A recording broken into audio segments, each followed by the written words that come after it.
So I'm going to hand out the paper topics again. Apparently, some of you didn't get it. And it's on the website now also. It wasn't until this morning because I didn't realize that it wasn't. But so there's the hard copy coming around.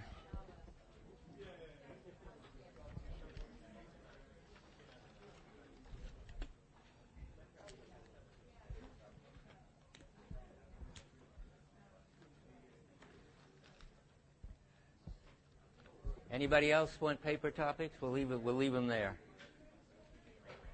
Okay, here are these. So time to start. There's one piece left over from last time, and we will do that first. That is, we haven't gone from existential spatiality to physical, that is, Cartesian, or whatever your current science is, view of space in nature, and we have to go through that. It's interesting because Heidegger goes, I'll show you, and it helps to remember, exactly the same moves he goes through when he gets from the ready to hand to the present at hand in equipment. He's going to get from ready to hand dealing with things space, spatiality as he calls it, to get from spatiality to present at hand Cartesian space. So we'll do it. And he's going to show a founding relation, that, as he calls it. That is, he's going to show, that, as I understand founding relation, it's about intelligibility, not about causality. So it's not a question to begin with. We'll get back to it at the end. What's the causal relation between Cartesian space and everyday spatiality? The ontological question is, which can you make sense of which from? That is intelligibility. Can you make Cartesian space intelligible by relating it to lived space, existential spatiality, or do you make existential spatiality somehow intelligible by relating it to extension? And of course, the answer is no big secret by now. It's really, if once you describe the phenomena in its holism and in its richness, you discover that you can't build up the phenomena of existential spatiality out of the phenomena of minimal elements in a atomistic nature where you're just putting pieces together and so forth. That we need to do it in detail. So starting on 145 now.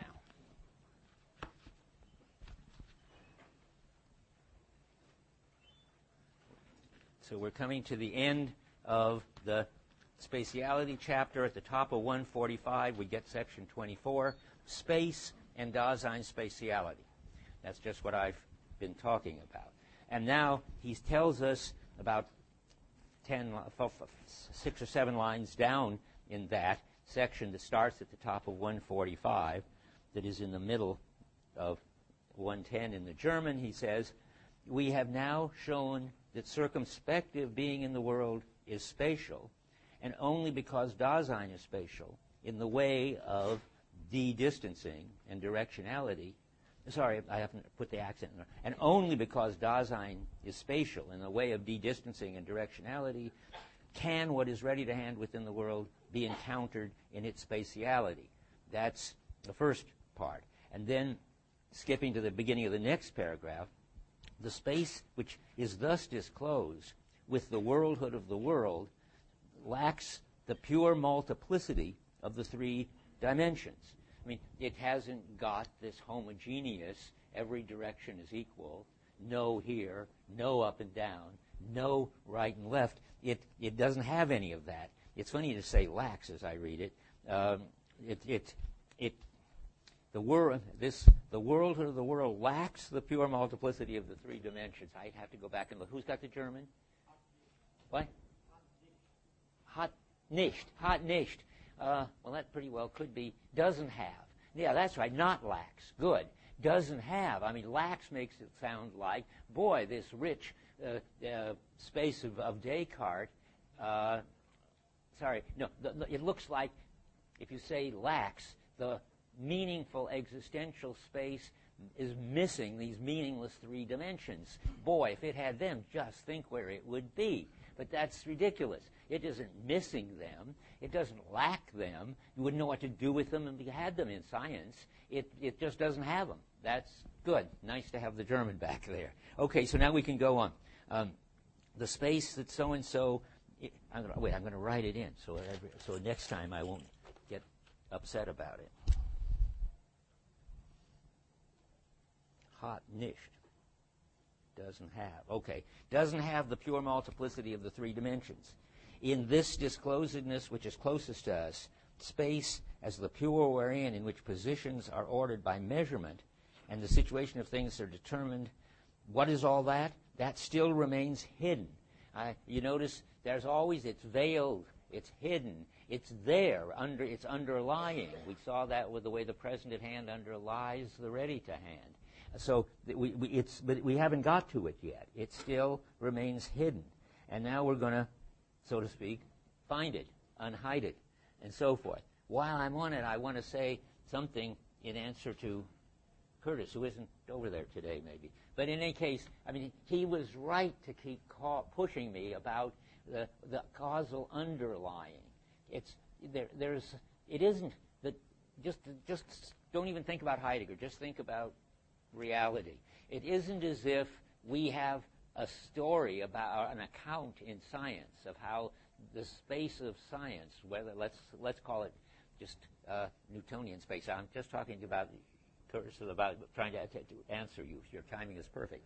Okay, it isn't as if we understand that the space that underlies the existential space, where I mean by underlies, and this is what I should have said, simply you couldn't get along without it.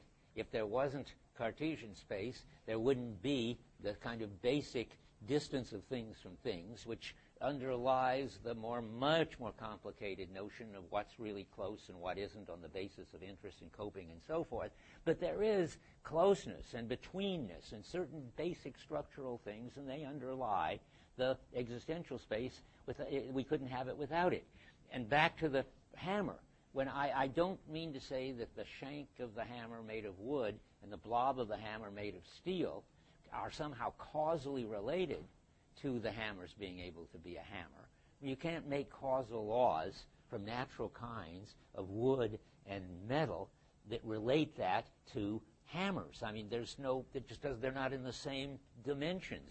I mean, hammers can come in all sorts of shapes, and they can be made of other plastic instead of wood, and it's where they fit in the referential totality that makes them hammers. But nonetheless, the properties of whatever the hammer is made of makes it possible for the hammer to hammer. You can't make the hammer out of butter or pillows, or you can't. It's got to be rigid. It's got to be balanced. And those are physical characteristics. So don't say causally underlies. That's my mistake.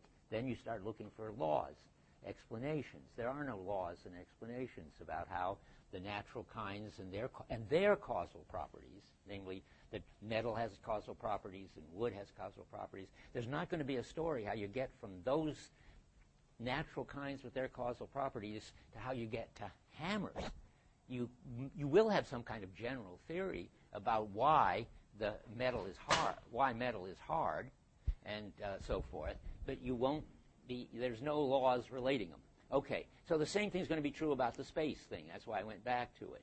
Whatever you're going to say about the space, whether it's Cartesian or Newtonian or Einsteinian, now it's curved and it's got time in it, whatever you're going to say about that underlies the fact that anything can be a distance from anything else, where distance is, remember, this physical story. And if it weren't for things being distant from other things, you couldn't have them being near or far. You couldn't bring them into the near-far business. You couldn't be trying to get a near or better grip on them. All of that presupposes that there is this physical underlying structure. This is very important to me, and I'll say one more thing about it, which is I really shouldn't, but I can't resist. The big disagreement between me and Bill Blattner, which isn't going to come out in this course, but I'm going to say it anyway. It only comes out in Division 2, and it comes out when Blattner claims that Heidegger is trying to get all the properties of lived time, namely that it's a world time, it's shared time, there's a right time for doing things, it's got lots of existential properties, and he says Heidegger fails to get one of the essential properties of time out of our make sense of it in terms of our existential temporality, namely succession. Succession is for time what distance is for space. I think for Heidegger, succession is in the universe. It's got to be there, and then then that underlies the fact that we can have earlier and later, we can have a now, and all the stuff that isn't in succession is built on succession. And so this fascinating thing, Blattner in 2 pages says, well, Heidegger can't explain succession. He fails to do what he's trying to do, namely explain every aspect of temporality, give an account of every aspect of temporality on the basis of lived time. Therefore, Heidegger's idealism fails. That's why Heidegger didn't finish Being in Time. That's why Heidegger gave up on the whole project, and all on the assumption that Heidegger has to explain succession without physical time. And I'm going to say the same thing is here for space. Heidegger does not have to explain distance, physical distance, in terms of something else that lived, namely our interest or our coping capacities or anything else. Distance is really there. Now I'm back to this whole lecture, that whole little speech, that whole aria is about remains hidden. I mean, the space of distance remains hidden. It's there all along, back to what I'm saying, underlying the fact that we have lived space, and because we're in the world, there is this lived spatial world, and moreover, you can't explain the lived spatial world in terms of distance, but you can't explain nearness and remoteness without distance either. And you can't explain physical distance in terms of nearness and remoteness, I don't think. And I think, at least that's what I think Heidegger and I agree against Bill on this. I have to tell Bill to listen to this podcast and see if we get a response. Okay. Anyway, now where are we? So we're going to now strip away the levels of intelligibility that we, as Dasein, with our meaningful dealing with things, have. You don't want to say sort of projected on the basic existential onto the Cartesian space. There's hardly any way to talk about it. I mean, how could you project your interests onto this totally directionless, meaningless, no here kind of space? It's just got to try to get your head inside of this. It's very, very interesting but complicated, and it gets even worse with temporality. But stick to space. I mean, it isn't as if somehow you put here-ness, we've got a space that's got a here in it. It isn't somehow, you can't sort of project the here on Cartesian space. It's just different. There is Cartesian space, and it hasn't got any here in it. But insofar as there are human beings, and human beings are in the world, there is spatiality, and it's got here and in it, and near and far, and so forth. And they depend on us as Daseins. And how there's nothing you can say about how that relates to physical space that isn't going to get you into trouble, except maybe underlies something very, very minimal. Okay, I'm falling back into this issue, which obsesses me. Okay, so we're going to strip away intelligibility. We're going to strip away lived spatiality bit by bit and get to pure, meaningless, minimal Cartesian space. So this starts on 137. I'm just going to go through it now because it's a kind of review of what happens with equipment, what happens with temporality beyond where you're going to be, and so forth. So on page 137, we start out just below 104, about 5 lines. Dasein, in its very being, has this being as an issue, and its concern discovers beforehand those regions in which some involvement is decisive. It's so interesting and weird. I mean, discovers it. Well, discovers it, but it wasn't there before Dasein came around and discovered it. It's not what's hidden. It's so tricky. I mean, the regions aren't hidden. They're in Cartesian space. There are only regions, like workshops and sunny sides of the house, when Dasein's around. Anyway, so here we are. Dasein, the discovery of regions beforehand, that is, it's always already the space of regions, is co-determined by the totality of involvements for which the ready-to-hand is something encountered is freed. Now, we won't sink back into freed from last time, although that was all illuminating. And I will come back to it later when we read a certain word which is going to cause lots of new confusions. But anyway, let's go on right now here. The readiness to hand which belongs to any such region beforehand has the character of inconspicuous familiarity. I just want you to realize that you start always at the ground floor of familiarity. That's got in it our understanding of being, as he says at the end of the worldhood chapter. That's like the familiarity of the room. The fact that we are just always in a world in which everything is already near and far and right and left and up and down and front and back and all that, we don't even notice it. We take it for granted. That's the inconspicuousness of the familiarity. And it's got to be. That's right. We're not going to be paying attention to that. We've got business to pay attention to on the basis of the way the space is always already, beforehand, it talked like here, familiar to us. That, of course, we weren't born that way, but by the time we get to be grown up or adolescent Dasein, it's always already familiar to us. So we start there, and that's also tied up with the ready-to-hand, which has its own inconspicuous familiarity. You remember, it withdraws the more the hammer working well, and the more skill you have with the hammer, and the more familiarity you have with that kind of hammer and that kind of wood, the more the whole thing can be done without paying any attention at all. But then something can go wrong, and or even, I imagine, go well, in which it's so much better than you ever had it before that you notice that it is. Of course, if you do, you spoil it, and you won't be in flow anymore. But anyway, something happens to call your attention to the unready to hand, and that's on 138 as he starts talking about that. And once you look for these things, they're sort of scattered around, but you can put them together in a coherent story. And start at the very bottom of 137, in the German on 104, about a third of the way down. The regions itself become visible in a conspicuous manner. Remember, conspicuous is the name for what happens when something goes wrong or isn't normal, and what you're doing, you have to pay attention to what you're doing. The region itself becomes visible in a conspicuous manner only when one discovers the ready-to-hand circumspectively and does so in the deficient mode of concern.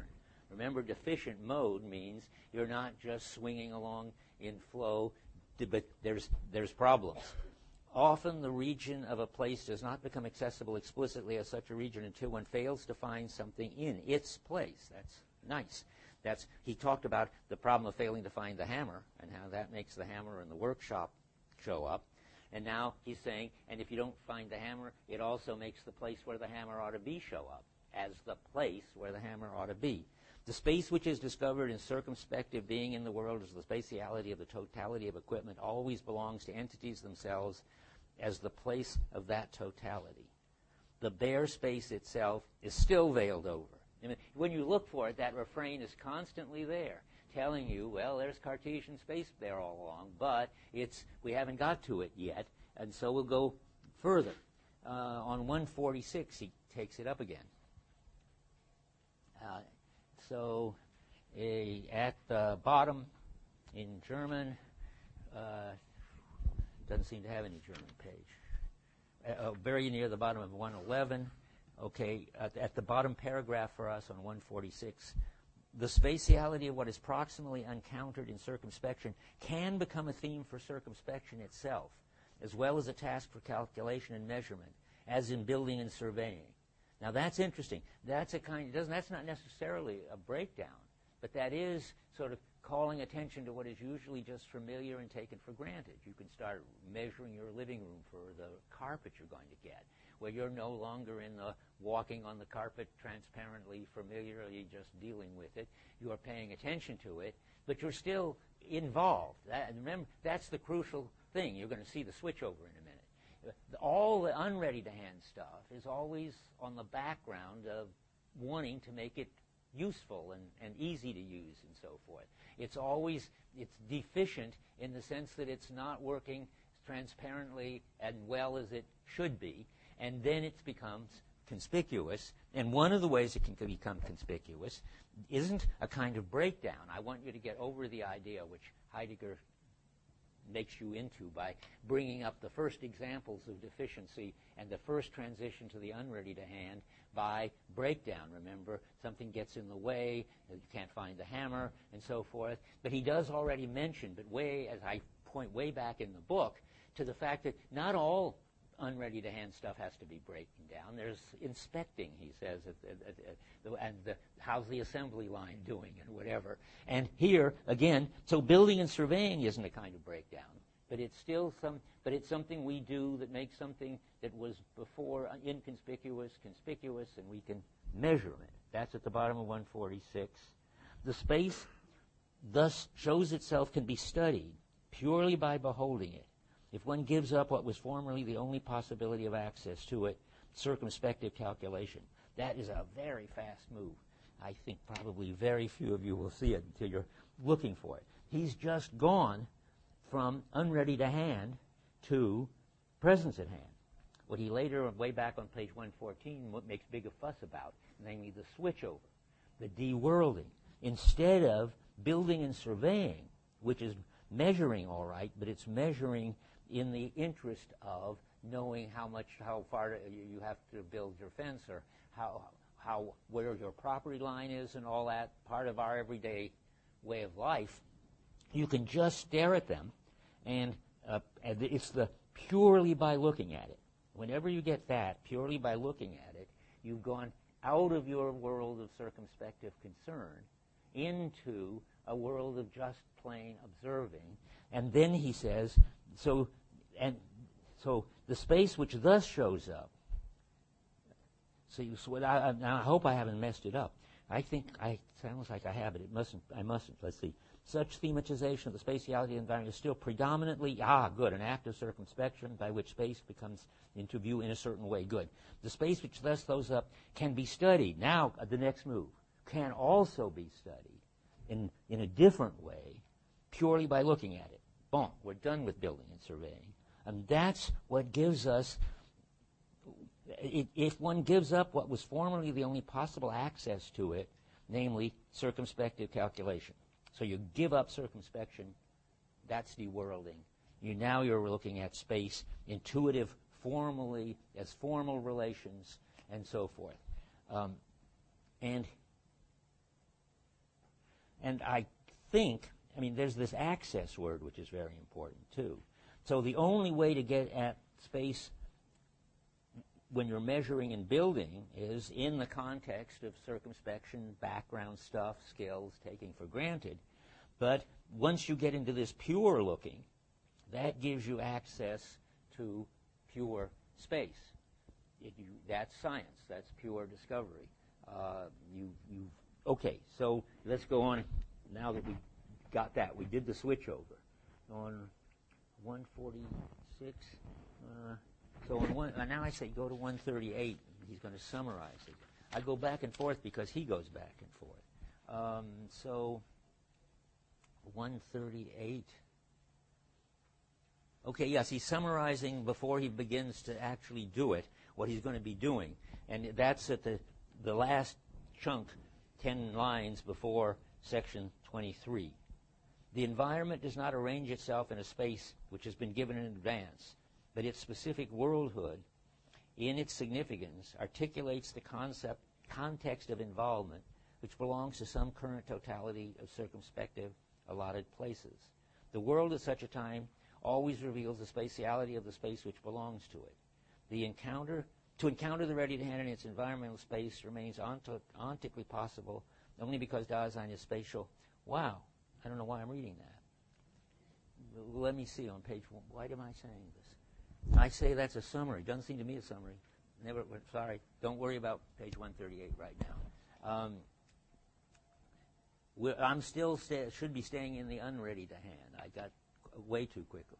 So there's always sort of the difficulties of things. I just wanted to mean, like the hammer being too heavy, if you look at the bottom of 140, you find, this is German 106, you find a pathway which is long, objectively can be shorter than the one which is shorter, objectively shorter, but which is perhaps hard going. See, it's hard going. That's like it's too heavy. It makes the unready to hand show up. He's not stressing that there, but I just want to keep this parallel in mind. And now we get to the switchover.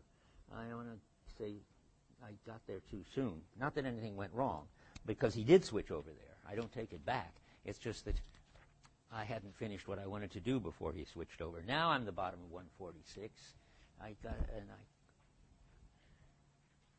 And at the bottom of 146, the part I just read is the switchover. I won't read it again.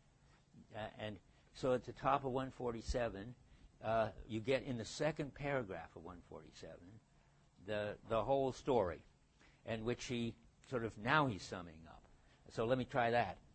When space is discovered non-circumspectively, by just looking at it, you see we're just taking up where I should have been, the environmental regions get neutralized to pure dimensions. Places, and indeed the whole circumspectively oriented totality of places belonging to equipment ready to hand, gets reduced to a multiplicity of positions for random things.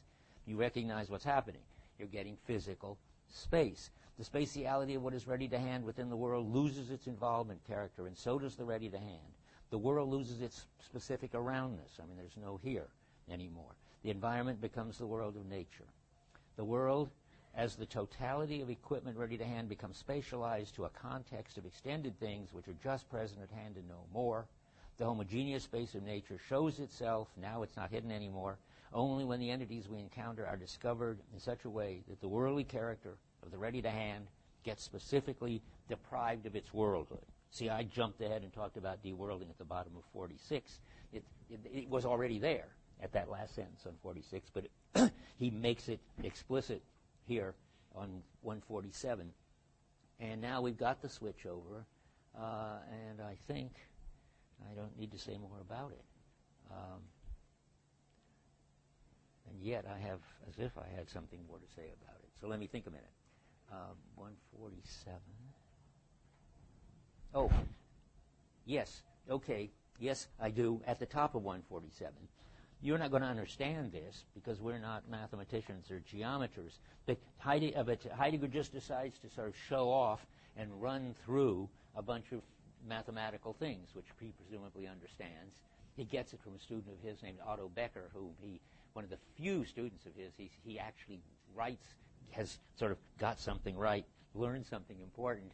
And Becker did a whole book about the various levels of space that you could get by leaving out more and more, apparently. So at the top of 147, he says, one may go through a series of stages in laying bare pure homogeneous space, passing from pure morphology of spatial shapes to analysis in situ, I don't know what all this means, and finally to the purely metrical science of space. In our present study, we shall not consider how these are all interconnected. Our problematic, the ontological one, is merely designed to establish ontologically the phenomenal basis upon which one can take the discovery of pure space as a theme of investigation and work it out, which we just sort of half did.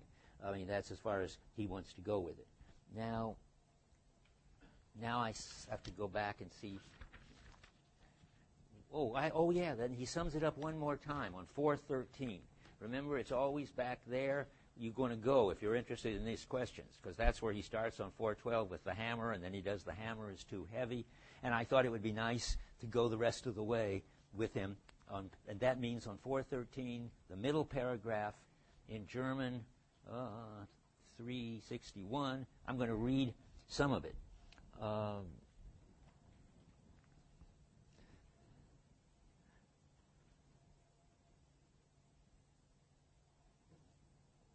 don't see what I want to read yet.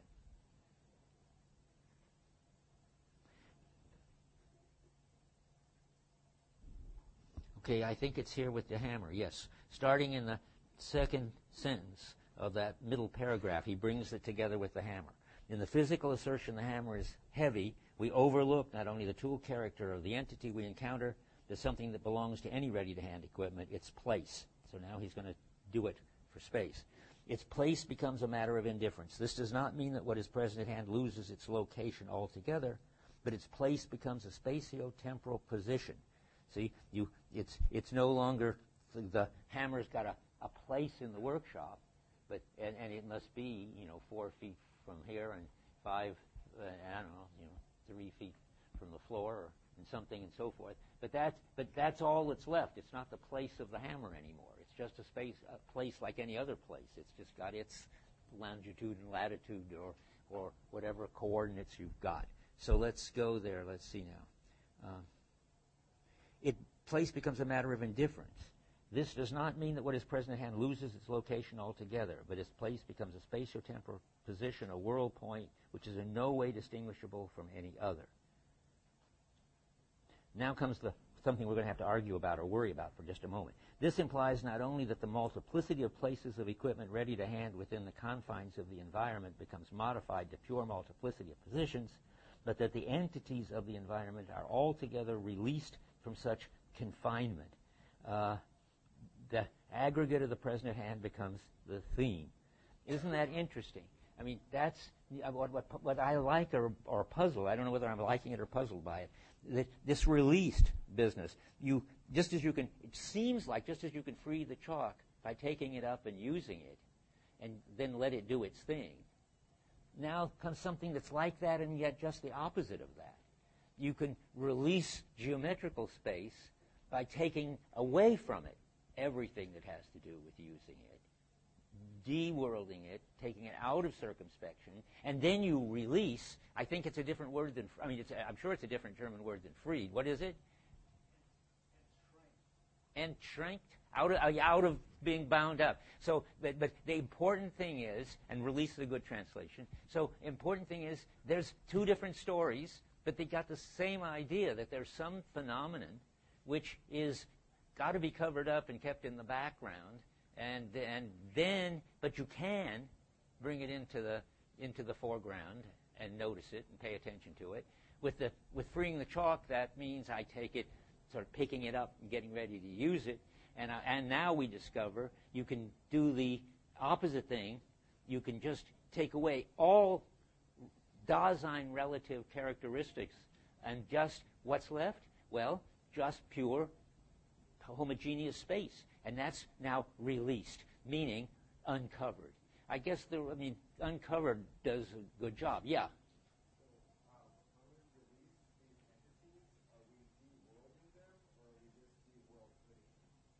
We deworld them. Yes, we deworld them. Entities, we see the hammer by just sheer looking at it. We don't see it as something for hammering anymore, and we just see it as the way the Bushmen in Gods Must Be Crazy would see it, just as a physical thing with physical properties.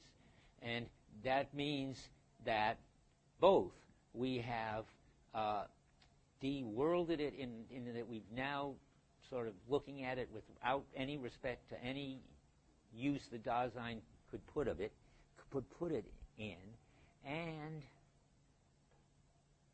we're not revealing its worldhood. We're revealing its way of being as present at hand. To reveal worldhood, you got to have something more dramatic. You got to really have a breakdown. I think this is illuminating. I mean, when the hammer is missing and you can't hammer anymore, then the worldhood of the world obtrudes itself. I think that's the phrase Heidegger uses. because there you see the workshop and all the stuff is organized in terms of a referential totality, and it's all the way you, the carpenter, are trying to take a stand on your being, and all of that's not working, and so you notice it. I take it that's, and the other way, which you'll get to, that you can notice worldhood, is again when it's not working, and that's in anxiety, and we'll have a lot to say about that. And that's where that phrase comes from. Then the pure presence at hand obtrudes itself. That's the phrase. And we confront worldhood. So there has to be a really, I think this is right. I have never really thought about it this way. There's got to be a really dramatic, total breakdown before and familiarity's got to be wiped out, for instance, before worldhood can stop being inconspicuous and withdrawn and show up just because it isn't working for you anymore. It's like a piece of equipment which is when worldhood when you no longer can use the stuff in the world to take a stand on your own being, then the whole referential totality looks like a piece of broken equipment, namely broken equipment for using stuff to take a stand on your being, and then you're in real trouble. And now whether we get to anxiety, yeah, Dave. Two comments. One, I don't know. I just wonder if there's a systematic distinction in Heidegger between space and place. It'd be interesting to track that down. Whether he uses space when he's referring to sort of veiled, underlying. Definitely. Positions, I think, is the word for what you get instead of space and place. So place is definitely. Space would be considered place. But so when he's talking about place, it's existential. It's always place is always the place for the hammer, the place in the workshop, and so forth. And position, I think, would be the word. I don't know where he uses it for the de-worlded one. So that's yeah. And the other thing is, it seems like he's only interested in space in that underlying sense, insofar as we're able to encounter it from some phenomenal basis, namely from a given familiarity that we already have. Right. Yeah. He's not raising the question of space in any other way than what are the conditions for the possibility of our being able to encounter it as empty. Right? Space or spatiality. So those conditions would be found in existential spatiality. Yeah, in existential spatiality, we can encounter space as homogeneous and empty when we just stare at it in this theoretical attitude, right, and de-world it. Yeah, and that's the only way that the problem of underlying space really comes up in this text. That's right. Yes. And how else could it come up? I mean, if it came up in a kind of naturalism way, Heidegger would just say you just haven't studied the phenomenon. If you did, you'd see how impossible it was to capture that holistic, meaningful phenomenon in terms of explaining it, in terms of the stuff moving around. Yeah. Which is why in principle, there can be no story about how underlying space relates to... That's right. I keep wanting to back down on that. Right. There's no story to tell, except that it is underlying. And if you miss that, you're in the Bill Blattner mess, it seems to me. Namely, you think Heidegger's got to explain distance and succession as somehow based on our existential something or other.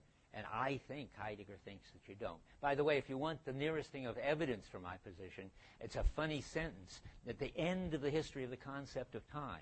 Look at the end of the history of the concept of time. This is what I consider sort of devastating objection to Bill Blattner. Heidegger talks about the time-free movements of nature, quote, unquote. I take it, what that means is, if time for him is like temporality, meaning human-related, time is like spatiality. That's complicated because space for him is non-human related, and spatiality is human related. That's why the time chapter is so much harder.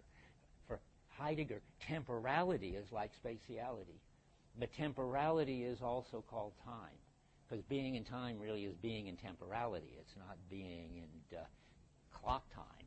So now what I'm trying to say is the time-free movements of nature at the end of the basic problems is just succession without any earlier and later, and without any now, And boy, is that hard to think. But the point isn't whether we can think it or not.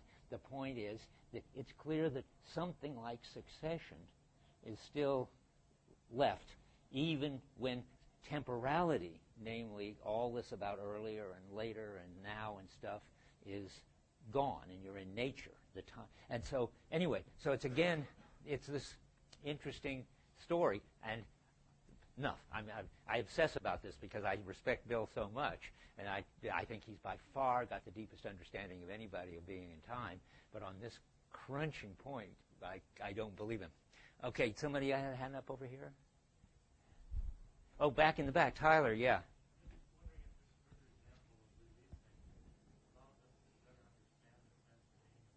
Well, that's what I suspected, and I sort of hinted that we would fall back into the free discussion if we didn't even looked at this, but let's hope so. How?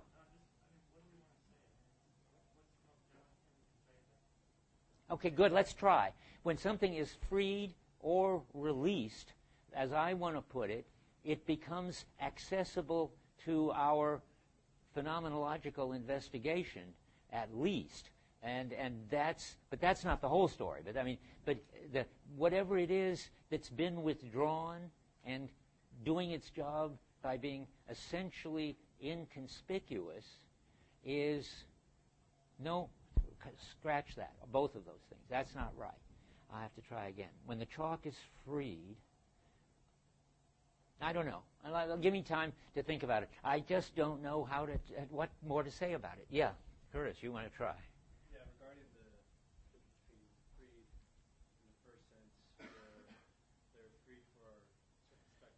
That's right. And releasing where we actually de-world it. Freed in the first sense is an existential concept, it's a logical concept. We're already being in the world. Objects are already freed for our circumspective concern. In this sense, it's an ontic example where we're actually releasing something. We're de-worlding something. I would have said just the other way around. That when no, I'm not going to talk about it anymore. To come and talk to me in office hours or make an appointment, I just don't really have what's bothering me isn't what's bothering everybody else. I think I just want to understand these words sort of intuitively. Why would he say that the chalk was freed? And I think it's ontically freed. I think it's when we pick it up and write with it that it's freed. But freed? I'm not going to go back over it. And now released? So the three dimensions of Cartesian space are released. Where have they been before they were released? I just don't get it. I think Heidegger is pretty careful with the sort of nuances of his language, and I just find that is. Wait, let's hear about the German. Are you going to?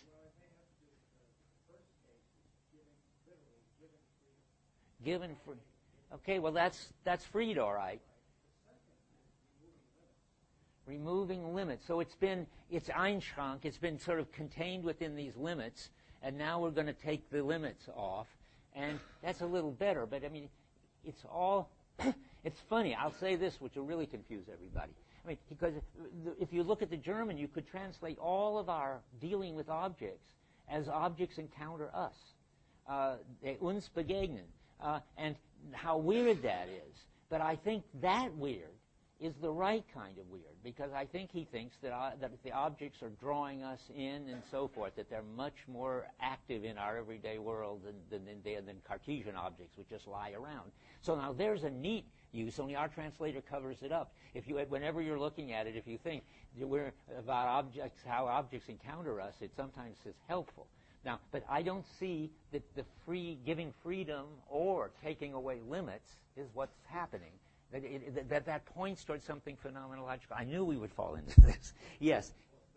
Freigaben is not giving something freedom. Freedom is the other kind of thing. Oh, good. So he's saying, okay, Freigaben, you guys will have to discuss this, is not giving freedom, but befreien would be giving freedom. Befreien is the one where you liberate something. Liberate a person. Okay. And Freigaben, what is that? Freigaben, you can't do it to prisoners. You can't do it to damsels in distress. You do it to a seat that somebody's in, or you do it to a username that somebody has, and you want to free it up for something else. It's unblocking. You're just making available. Wow, unblocking. Good. So you can't. I'm repeating what Eugene has just said. So you can Freigaben. You can set free damsels in distress and prisoners. And that's what keeps getting in my way with the... What? That gets in the way of the other one. You can't set free chalk, damsels, and prisoners in distress, all with the same verb. So that's, okay, that's Frege. What do you do with seats? Is this seat free? Yeah. If someone's in it and then you plug in. Is this seat free? That's neat. Yes, disponible in French. I don't know how to say it in English. But in anyway, so that's it. You had another way of putting it with free in it. You say it again. It's unblocking and clearing and making available.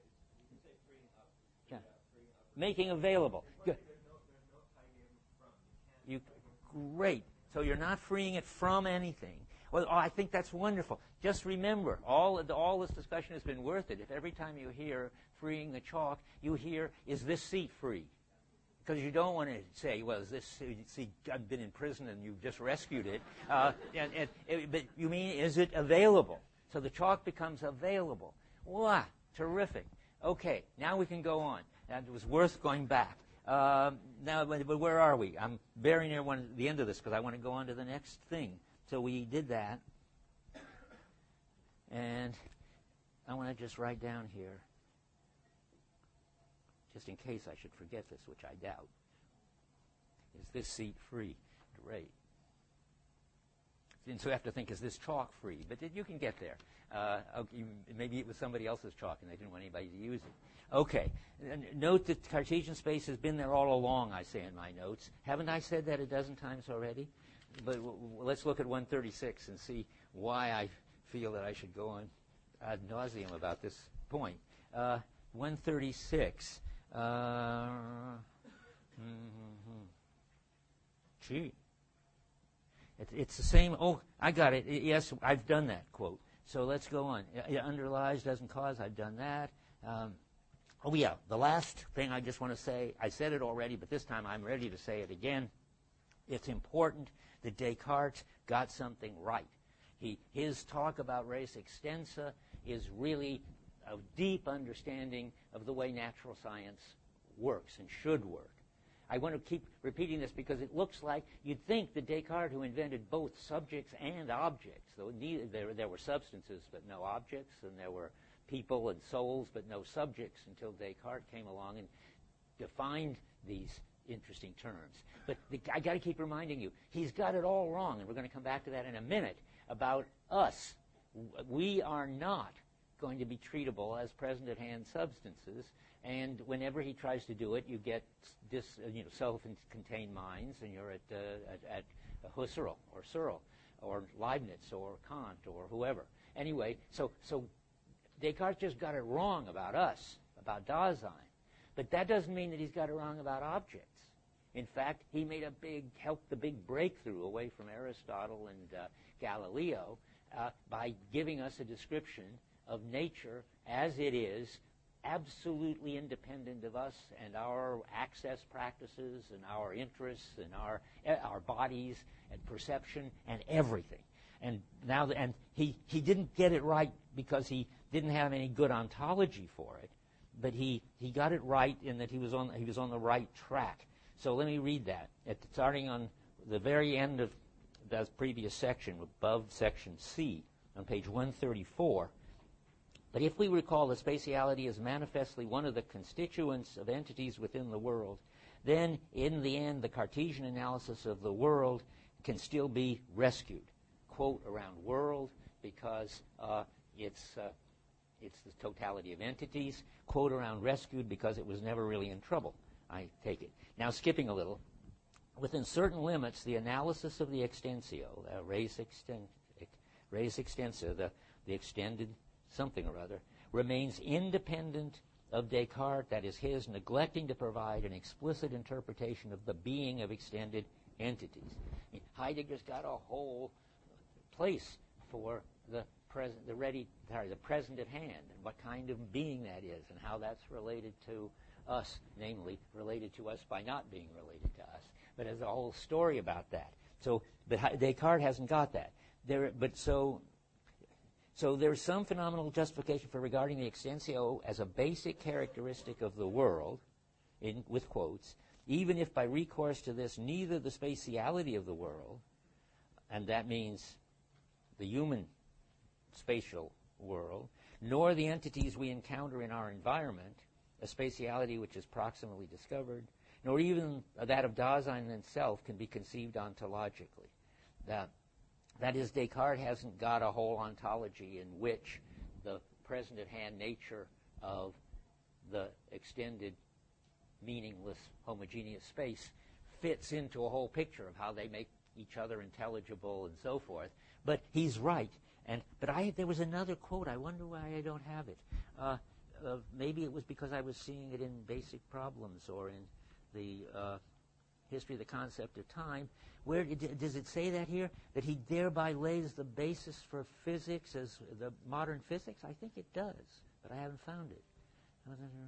He prepared the way for, I've got a little earlier, I skipped it. He prepared the way for the understanding of something a priori whose content was established with greater penetration. That is, he understood that there was this basic structure. That isn't what I want. Hell, right around here somewhere, he says that the point is simply that Descartes was in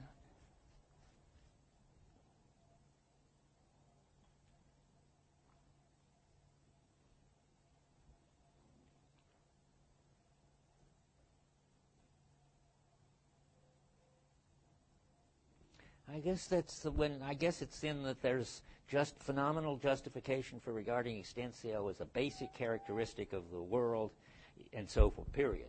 I mean, in other words, Descartes got something right. There is an underlying something or other, and it is a homogeneous underlying something or other. And if he understood that there were other modes of being, he could say the mode of being of it was presence at hand, and that would be illuminating. But he's on the right track toward modern science. Remember, just to make this clear maybe, Aristotle thought that things had natural places, that places were part of nature. And Descartes and Galileo had to fight this big battle to get rid of the idea that there was an up and a down in nature and that heavy things had their natural place at the center of the earth and so forth. Descartes wiped places out of nature, and that's a big achievement. And you don't want to knock him for it. You want to congratulate him for it. That's what Heidegger thinks. Yeah. Although I think that quote may be a little bit of a double-edged sword, because it seems like he puts the emphasis there on the ideality of space, that's a priori. So Kant's an even further advance over Descartes, and then you can contrast it with an even clearer way as an a priori form. Well, let's not talk about that. I see that it's true that he's saying that. I can't understand why he's saying it. That's why I skipped it. Because it isn't as if Heidegger believes that never, I think, thinks that time is really an a priori form of our intuition. Heaven forbid. So we'll talk about it later. Puzzling. Okay, I'm ready to go into the whole next section. Ready? Everybody clear their heads. We finished space. It's really fascinating, but we got to go on. My bottom line summing up is that Descartes is right about the res extensa, but he's wrong about the res cogitans. And the bottom line of this is you can't account for the richness of existential space by putting together anything you can find in physical space. The only way to make things intelligible is to see that physical space is arrived at by leaving out the richness of the original of spatiality, and that you can't get that richness back from the underlying physical space. That's the picture. Heidegger's being very sensible. Whenever Heidegger gets to science, it seems to me he's always being very sensible. But now, here's a big transition to the next thing. So this is fine with me. I want to do other minds roughly today and do the chapter on the they Tuesday, so that you have time, and that's the end of the part that the paper topics are on, so that you have time to digest all that. So here's a sort of orienting comment I want to make. There seem to be 4 separate attacks on the ego, or the cogito, or the self-sufficient mind, or whatever the subject, all those bad Cartesian things. There's an attack on the mind or the ego as a container of intentional contents. Whenever you hear this phrase, which all my colleagues use with such facility, the intentional content of this or that, you got to realize that the notion of content, in Husserl anyway, really means that it's inside the mind, that it's be there whether there was any world or not. So, and Heidegger is going to get us out of this notion of intentional content, and he's going to get us out of the notion that all meaning somehow has to be accounted for in terms of the intentional content, which Searle thinks, calls it intrinsic meaning that the mind has and puts on everything, and Husserl certainly had that view too. So he's going to show that there just isn't any such self-contained mind, which is the source of meaning. And now I want to say there are 4 ways he does it. And we've seen 2 of them so far, and we're going to see 2 of them now. So far, he's argued, and this is my favorite part, that there's a more primordial kind of intentionality than the kind that has intentional content. That is, a kind of intentionality that it isn't trying to do something, doesn't have goals, doesn't have conditions of satisfaction, but is our holistic background familiarity with the world, which is not directed toward objects, doesn't have any goals, not a kind of intentionality at all, but is the condition of the possibility of the normal Husserl-Searle kind of intentionality. I really smushed 2 things together there, which I wonder whether I have to sort them out. I'd have 5 if I did that. I guess I have to have 5. Oh, my goodness. Okay, let me just divide that into 2. First he makes a move, this is just a review, from the kind of intentionality that Husserl and Searle is talking about, which is every normal intentionality, to what he calls more primordial intentionality. And that gets you to coping, to dealing. That's the kind of intentionality in flow, in which it's already true there that you're not trying to do anything, but you have conditions of satisfaction. You either succeed or winning the chess game or making the tennis point or getting through the door, or you don't. Then there's this weird thing that if you put together these primordial intentionality copings so that they are all in a big whole, like coping with the room, then it no longer is a kind of dealing or coping that has a goal and that you can try to do. Just try to cope with the room. I mean, what would that be like? And could you succeed or coping with the room? Maybe you could fail by sort of tripping over the benches and falling flat on your face, but that'd be pretty peculiar. So there is now not only, first you go from Husserl intentionality, which is all intentional content and subject oriented, to primordial intentionality, which is Dasein dealing in an openness with the world kind of intentionality, to familiarity, which isn't even a kind of intentionality at all, but which is a kind of background know-how that is there making both other kinds of intentionality possible. That's move 1 and 2. And then 3, these are all things we've done already. The self and the world are interdefined. So he's going to keep telling you that you can't that the self is the stand you take on yourself, and you can't take a stand on yourself except by using shared equipment in a shared world. And so then, again, not only have you gotten rid of the subject, which is the first and second one,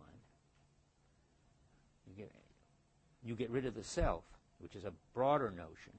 Whatever there is, self, soul, so forth. The first one is ego and subject. The second one, he's getting rid of the self because he says it's defined in terms of the world. You know, the slogan I keep saying, Dasein is its world existingly, is there. Okay, now we're going to 2 new stages. 1, Dasein is not an isolated, self-subsistent, independent entity because being with is an existentiale. So now it's a whole new angle. You can't have these private, self-subsistent, independent minds. A human mind is already intrinsically bound up with there being other human beings. That's being being with, and that's what we're going to talk about in a minute. And then the last one, my really favorite, I don't know, I have so many favorites here, but I want to...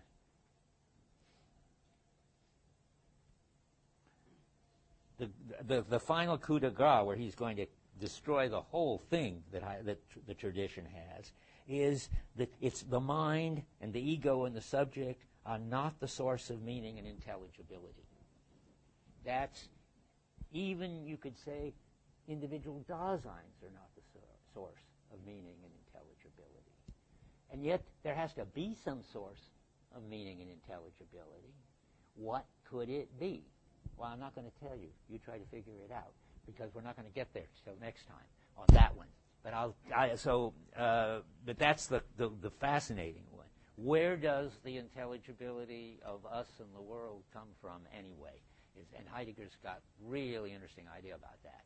But now, back to the old problems, which I think are less interesting, and I think he does too, because they don't get a whole big discussion like the last one. But he wants to deal with the problem of other minds. Once you get Descartes, you get problems that keeps philosophy going and nobody ever solves, and it makes philosophy into a kind of normal science with a kind of booming business. Heidegger gets really upset about this in a course that he's giving in 1923 or something, called Ontology, what is it, the facticity? The hermeneutics of facticity. Anyway, he talks about how all these other philosophers have problems, and then you get ahead and you get tenure by solving these problems. And what you ought to do is, in effect, dissolve these problems. These are all problems that come only because you got the wrong phenomenological starting point. And two of the best problems, and one that Berkeley used to be famous for spending its time worrying about, but the main person who worried about it has retired and isn't around anymore, named Tom Clark. But that was the problem of the external world and skepticism. Barry Stroud carries on that to some extent. So there is the problem of how we ever know anything about the external world. There is the problem, and that keeps people busy. It's a full-time job, and Heidegger just sort of has fits and foams at the mouth when he thinks of all these colleagues getting ahead and getting tenure. So we're trying to solve these non-existent problems. You should dissolve them, not solve them, and that he's just like Wittgenstein. He thinks that and in that sense, Stroud is not in the issue. He's not trying to solve the problem of the external world and find the answer to skepticism. But apparently, there were plenty of people doing that when I was a graduate student, and apparently it was a full-time industry when Heidegger was a beginning teacher. So what do you do? Did some light just go out? I don't know. I think so. Anyway, so what's happening really? And to get people, we never should have been in the problem of other minds, because we never had this special access to our mind, which was somehow our secret, private world of experience. And then we have to know how we could ever get to know other people's private, secret world of experience, or they could get to know ours. It's another way to put it is, it's the inner versus outer.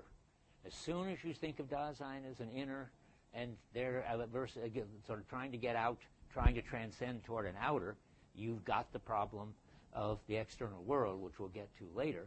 But you've also got the problem of how any Dasein ever gets to know any other Dasein, and that's the one he happens to be starting with now. So let's go over that. So we're going to start now with these presuppositions that we just take for granted in philosophy. This is one reason why you need to have 25B. How many finally really have had 25B? I mean, you're supposed to, at least. I'm not going to throw anybody out at this point. It's too late. You're on your own. But anyway, that ought to help you understand this inner-outer thing. I mean, all of 25B, as far as I can imagine, and as long as it's worrying about Hume and Kant and Leibniz and who else, Spinoza and so forth, they've all got the inner-outer story. And now Heidegger's going to try to get us out of it. And so look on the beginning of section 25, page 150, in the German 114. And I've got to go a little bit into formal indication here, but not much. The answer to the question of who Dasein is one that is seemingly given in Section 9, where we formally indicated the basic characteristics of Dasein.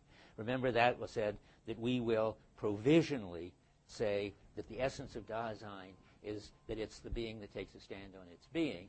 And we've said it provisionally because we have to write all of being in time and show how it all hangs together to have the right to say that.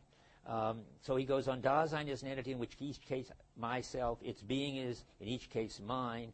This and then, that's not really what I want to talk about. So let's skip a little. The question of the who answers itself in terms of the I, the subject, the self. The who is what maintains itself as something identical through changes in its experiences, and that must be Erlebnis with a capital E, I presume.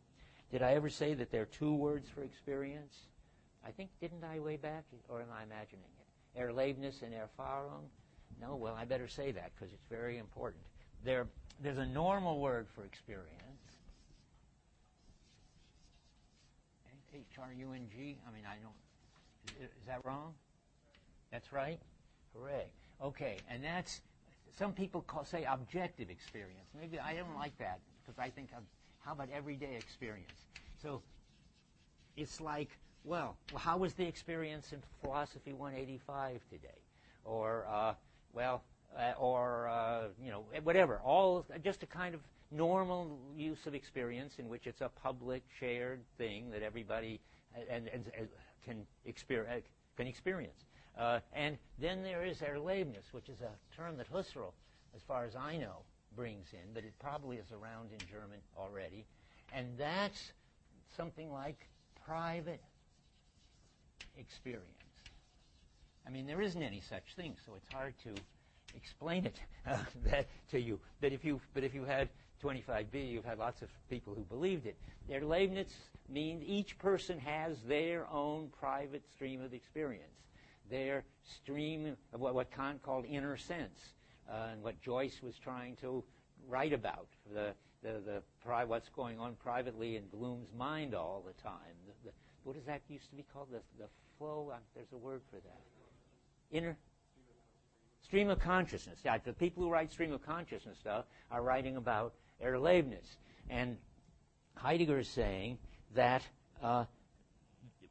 if you believe the Cartesian picture, then there is this identical something that holds together the changes in these experiences. I'm pretty sure, I'd be shocked if it isn't that this one is written in lowercase e, and this one is written in capital E in the translation.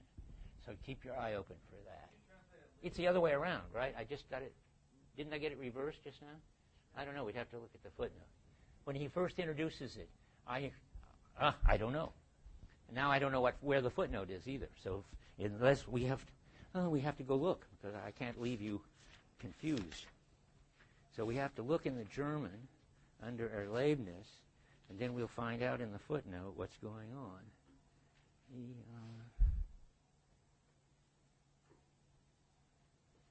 Erlebnis, footnote, and on page Heidegger 46. Okay, let's go to Heidegger 46. You can't find your way through the book without it.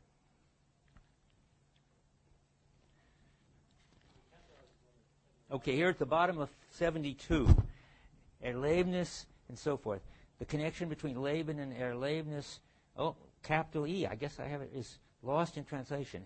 And Erlebnis is not just any experience, which is Erfahrung, but one which we feel deeply and live through. The live through is the important thing. That you could say in German, das war ein Erlebnis. That means, wow, was that a moving, private experience. We shall translate Erlebnis and Erleben by capital E, and reserving small e for experience for Erfahrung. Did I do it right? So yeah, he's going to use a small e for this and a capital E for that. Okay. now I can go back to where I was. So there's this whole wrong view at the top on 150 again, that there is this private ego or self or subject, and it has in it this stream of experience, and it holds them all together. The unity of the stream of experience, people from 25B again know that people like Kant and Hume were all worried about how it is that the subject unifies its stream of experience. All of this is just a big misunderstanding of the phenomena, Heidegger says. But I'm going on with this, what he says, the who maintains itself as identical through changes in experiences.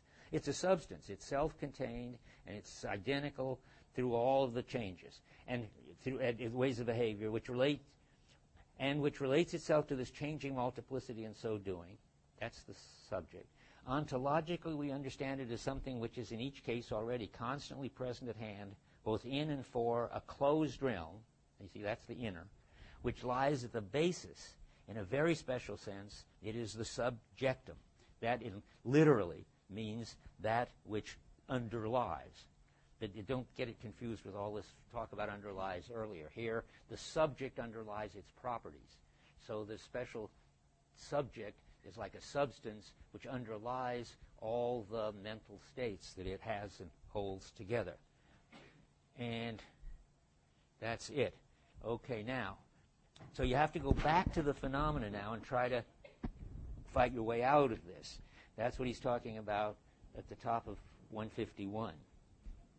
If in arriving at ontico-ontological assertions one is to exhibit the phenomena in terms of the kind of being which the entities themselves possess, and if this way of exhibiting is to retain its priority over even the most usual and obvious answers and over whatever ways of formulating problems have been derived from those answers, then the phenomenological interpretation of Dasein must be defended against the perversion of our problematic when we come to the questions we're about to formulate.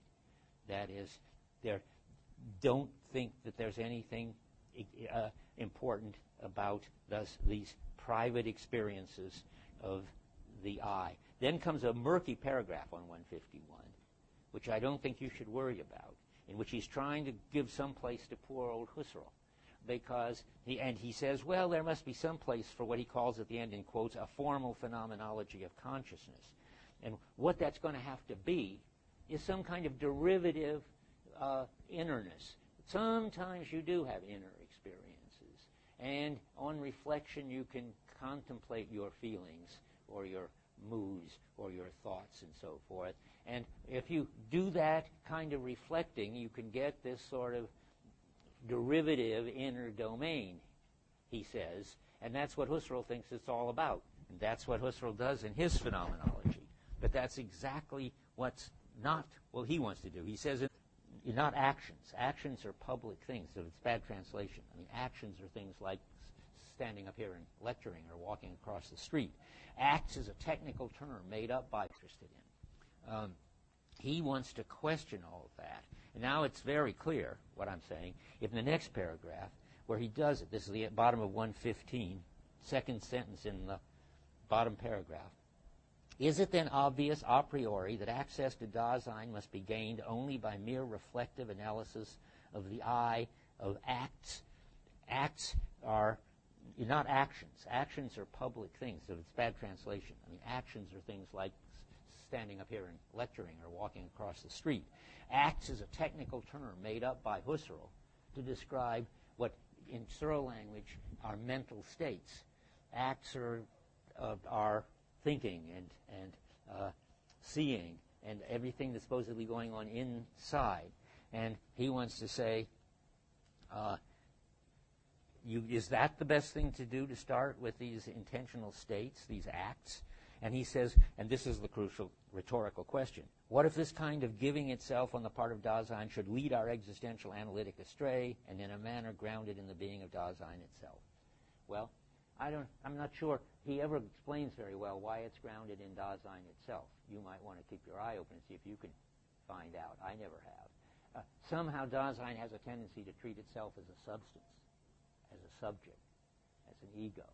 I doubt it, because there was a long period of time in the history of the world, in the history of the West for sure, where Dasein did not treat itself as an ego, a subject with inner experiences at all. I will tell you this story because it helps you realize how hard it was to con us into thinking that we've got this inner stream of consciousness and that we can that we find on reflection, and it was there all along, and that's really what we are, and so forth. I'll tell you the following story. I don't think I've told it here, although I told it in office hours a few times. Yeah, if you keep your eye open for this, you can see how gradually people came to think that they had an inner.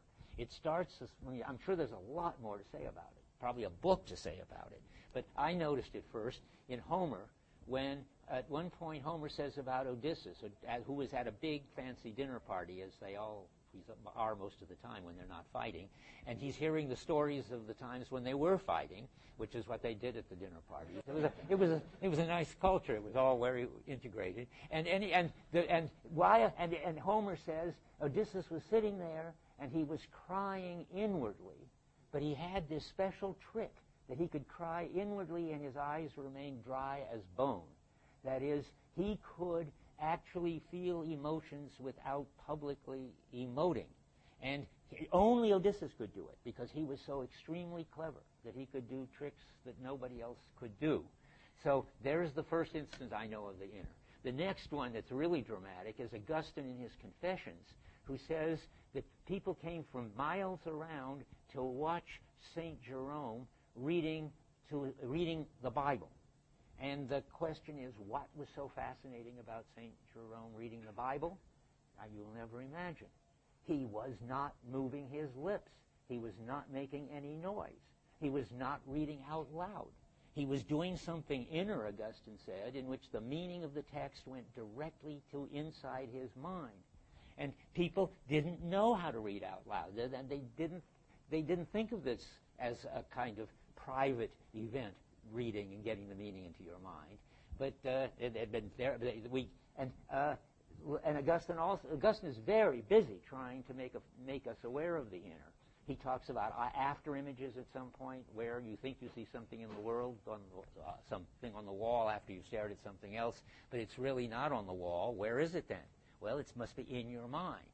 I mean, later, I think Heidegger's going to say, no, it's over there by the wall in lived space. It isn't over there by the wall in physical space, but we're not talking about physical space when we're talking about after images.